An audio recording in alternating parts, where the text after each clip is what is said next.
Black Friday is coming up in a couple of days' time. This is exactly what you or your agency needs to be doing across the Black Friday day as well as the entire weekend.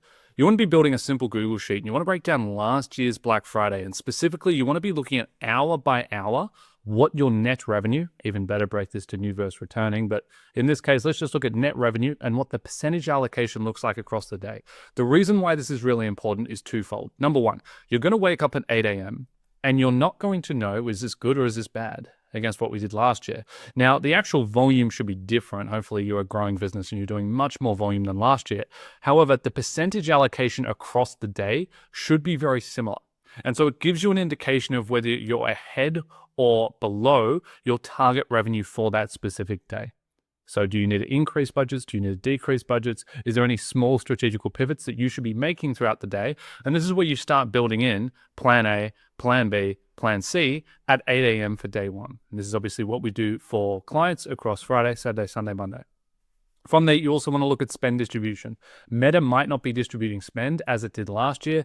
I've seen it happen.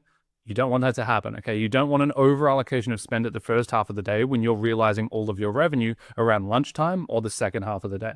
And so if that is the case, you might want to be making budget changes in real time.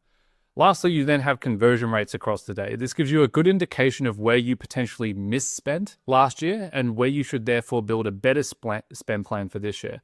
So for example, last year, they had really terrible conversion rates from 3 a.m. through to 5 a.m. Probably shouldn't spend much then, right? Like we should probably come out of the gates with reduced spend during this time period and then start to substantially ramp spend up at about 6 a.m. when they have a massive conversion rate spike. And so we can start to put in some manual rules to better allocate spend across the day to be able to maximize the efficiency of Black Friday, the weekend, and then ultimately Cyber Monday. So start to build this sheet out. Make sure that you're looking at it throughout the day. I'll be building plan A, plan B, plan C for specific hours in which you're checking whether you're against the forecast, whether you're pacing correctly against the forecast or poorly.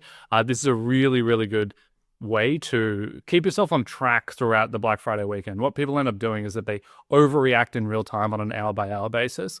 This allows you to step back a little bit, choose a few moments throughout the day, 8 a.m., 2 p.m., 8 p.m., in which you give yourself the ability to potentially make changes, whether that's push an extra EDM out that you weren't going to initially push, whether that's increase budgets or decrease budgets across specific platforms. It gives you to a rigid structure that will allow you to not be too reactive on the actual day.